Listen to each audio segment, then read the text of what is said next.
What's up YouTube, it's your boy Mike here from PeoplesChoiceGaming, and today I got a breakdown for you guys of the new Primary Flak Cannon, the Drakgoon. Did you see those shots I was just firing there? That's its primary trigger. It's what you don't want to do. Basically, it's got two triggers. The primary one where you just fire it and it sends flak literally all over the place.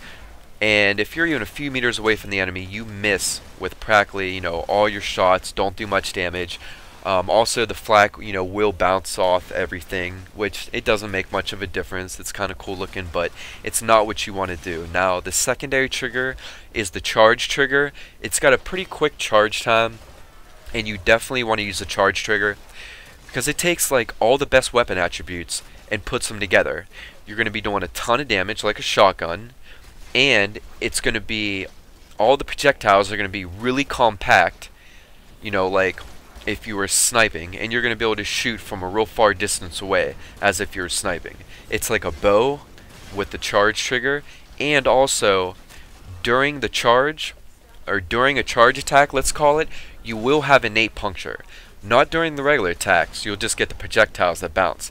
During charge attacks, your projectiles will still bounce, but they will go through like the initial target. Like if you shoot a wall or an enemy, you will be able to go right through them. So you can shoot through doors and everything with the charge attack. It's really cool. It's got an okay status chance, but considering all the amount of projectiles, you're going to get lots of status proc, which is really nice. The weapon's really great looking, and overall, I gotta say guys, I really like it. Just considering, it takes a lot of the best attributes of so many different of your favorite weapons and puts them all into one. Just make sure you're only using the charge attack unless you want to finish off an enemy. Alright, let's go over how to best mod this weapon. Alright guys, let's go ahead and go over the best ways to mod your Drakgoon. We'll go ahead and start with Corpus, since all the planets are mostly Corpus now in the game. You're going to want Magnetic for your best elemental combo, which is Charged Shell and Chilling Grasp. And then Point Blank, Hell's Chamber, Blaze, and Shotgun Spaz. Shotgun Spaz with only 3 ranks. Now, this is a ridiculous amount of damage for Corpus, considering they're not really that strong. And you're going to be one-shot and clear up into, basically, if you're not going up against enemies, Corpus that are at least probably around 40 plus, you're going to be doing more damage than you need. And we only got the 60% fire rate, so if you're going against 40 plus, use this build right here. Anything lower than that, you're going to want to knock some damage off because you're still going to one-shot, and increasing the fire rate is actually going to be more damage in the end. Basically, it's going to be more DPS, which is going to be the best. So, under level probably around 40s and below, drop Blaze, put on Accelerated Blast for more fire rate and a lot better DPS. Now, for Void 3s, you want Corrosive and Ice. Corrosive being your best elemental combo, helping with the Heavy Gunners, the Grineer, and the Ancients. So you want Poison and Electric, so put Charged Shell in, and then put in Toxic Barrage. Just a great mod, considering it's only 7 points, and we're still getting 60% poison damage.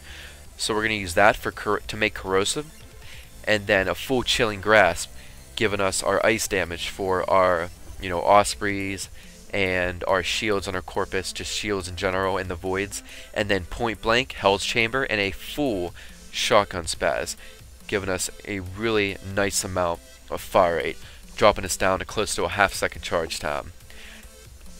Just a perfect all-around build right here. Now for Grineer, I'm going to show how to build the strongest way for your toughest occurrences, which is going to be your high-level survival and defense. And you're going to want to use the Radiation elemental combo, which is going to be fire and electricity. It's going to be your best elemental combo, so use Charged Shell once again. And then luckily, we're going to be able to use Blaze, and the fire damage from it is still going to allow us to get a great amount of radiation, and we're going to get a 60% extra damage for only 9. Blaze is one of the best shotgun mods, and it works out perfectly considering we want Radiation as our best elemental combo. So Blaze and Charged Shell, and then Hell's Chamber and Point Blank, and then Accelerated Blast for our fire rate, DPS, charge time, and puncture damage being great for Grineer, and a Shotgun Spaz with 3 ranks. So we got everything. We got the best elemental combo. We got 2 great mods giving us ton a ton of physical enhancing damage, point blank, and our blaze once again. And we're still able to get a ridiculous amount of fire rate, 120% total, and even some puncture damage. Definitely the best way you want to build here. And you're going to have like a few tenths of a second charge time, which is awesome considering the higher level grineer. You know, you're not going to want to be hitting in the face with even one napalm. You will get one shot eventually, unless you're maybe Rhino, you know, if you know you got, you know, Trinity or something. So, you know, having that really high fire rate is just awesome, and we're still able to get everything else. And for you guys that really want to take this weapon, you know, on the really hard levels, the really high level survival and defense, just add a full Cinderay coat and a full Bane mod for a just maxed out ridiculous build if you decide to form the weapon for them really tough grineer. Alright, hope you guys enjoyed the guide and the video. Please comment, like, and subscribe.